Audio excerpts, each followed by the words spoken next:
Assalamualaikum warahmatullahi wabarakatuh.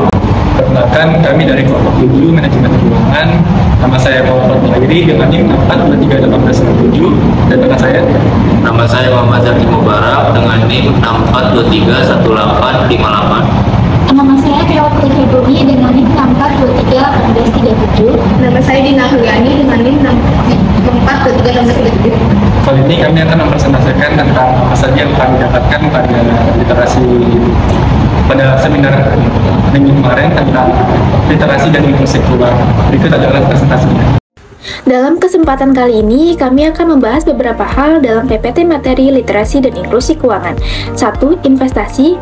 2. Perencanaan keuangan. 3. Pasar modal. 4. Struktur pasar modal. 5. Galeri investasi. 6. Bursa Efek Indonesia. Dan 7 points. Yang pertama, kita membahas investasi. Definisi investasi menurut Pak Hendra Pamungkas Jovianto.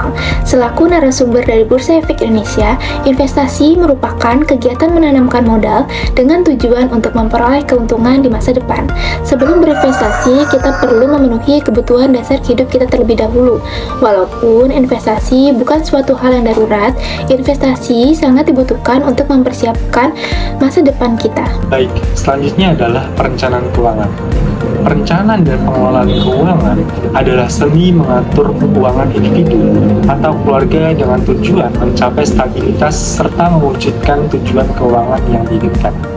Proses ini mencakup perencanaan beberapa tujuan. Tujuan keuangan antara lain adalah pertama adalah arus kas atau cash flow, yang kedua adalah kredit, yang ketiga adalah dana darurat, dan yang keempat adalah investasi. Untuk selanjutnya adalah pasar modal. Menurut Pak Hendra Pamungkas Jovianto, selaku narasumber dari Bursa Efek Indonesia yang hadir pada seminar minggu lalu, pasar modal merupakan tempat di mana pihak yang membutuhkan dana jangka panjang atau perusahaan tercatat bertemu dengan pihak yang ingin berinvestasi dalam instrumen finansial atau investor. Surat berharga atau efek seperti saham, obligasi, reksadana, dan lain-lain.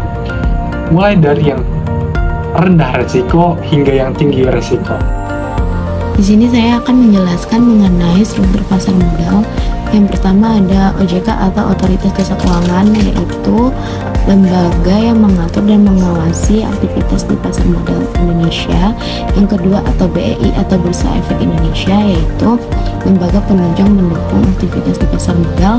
Yang ketiga ada KSEI, yaitu Kustodian Sentral Efek Indonesia, itu lembaga yang menyediakan layanan jasa kustodian sentral dan penyelesaian transaksi efek di pasar modal Indonesia. Dan yang terakhir ada KPEI, yaitu Clearing Penjamin Indonesia, itu lembaga yang menyelenggarakan jasa clearing dan penjamin penyelesaian transaksi bursa. Yang selanjutnya ada galeri investasi, yaitu fasilitas yang bertujuan untuk memperkenalkan pasar modal kepada masyarakat umum dan akademisi. Nah, tujuan dari galeri investasi ini adalah yang pertama menyebarluaskan informasi pasar modal kepada masyarakat secara luas. Yang kedua ada menyediakan tempat bagi calon investor dan masyarakat untuk memahami lebih dalam tentang investasi di pasar modal. Yang terakhir ada menjadi wadah pertemuan bagi calon investor dan masyarakat dengan kalangan muda atau mahasiswa di berbagai universitas. Di sini saya akan menjelaskan tentang Bursa Efek Indonesia atau BEI. Yang pertama, Bursa Efek Indonesia atau BEI atau Indonesian Stock Exchange atau IDX merupakan pasar modal yang ada di Indonesia. Bursa Efek Indonesia memiliki peranan penting sebagai sarana bagi masyarakat untuk berinvestasi yang merupakan salah satu alternatif penanaman modal.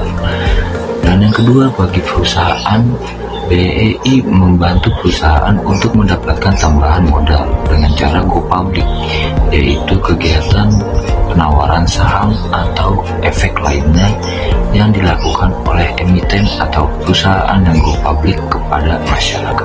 Selanjutnya di sini saya akan membahas tentang Points ID. Apa sih itu Points ID?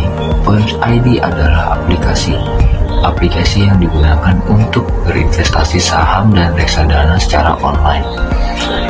Poems ID ini merupakan sistem online trading pertama di Indonesia yang dikembangkan oleh Philips Sekuritas Indonesia untuk mempermudah pelaku pasar modal melakukan transaksi secara real time. Bagaimana sih cara membuka akun Poems ID?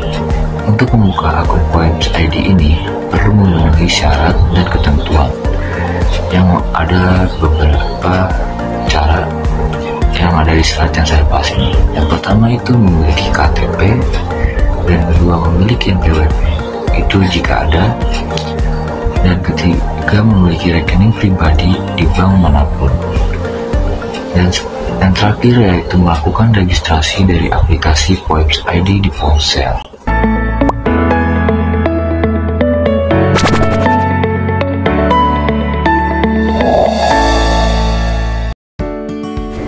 Kali ini, kami akan memberikan tutorial pembukaan akun Poems ID yang telah diajarkan kepada kami saat seminar literasi keuangan oleh Bapak Muhammad Akbar Pamungkas selaku narasumber dari Philips Sekuritas.